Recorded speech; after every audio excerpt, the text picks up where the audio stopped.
Hello বন্ধুরা, দিল্লি ইসলাম চা খাইবা।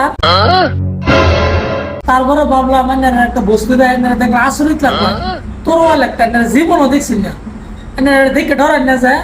আমি ডরাইছি না, ফুলে ভাবতাম আমি ডরাইছিলাম, কিন্তু আমি যদি ডরাইছি না, আমি নিজের চোখের সামনে দেখতেছি তাই না ডরাইতেন কে আইনে দিয়েছে এটার ভিতরে। এটা নাকি দাউদ আলাইহিস সালামের তরোয়াল আছে, তরোয়াল দেয় আইনে না আমার লাগে আইনে দেখবেন আসবে।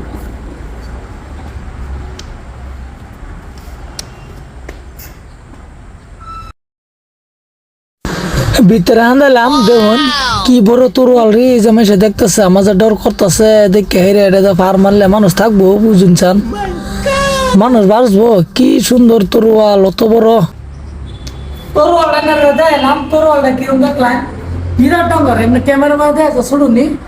ও আমি নিজে চোখে দেখছি বিরাট বড় তরোয়াল। তার মানে এগুলো বস্তু দেখো লাগে, তার মানে ইতিহাসের কারণে বিভিন্ন জায়গাতে মানুষ আইরে দেখে। এনারা আইবেন এক সময় আমার মতন চা খাবারও ছিল আইবেন আর কি। ভিডিওটা ভালো লাগবে শেয়ার করবেন, লাইক করবেন, ধন্যবাদ।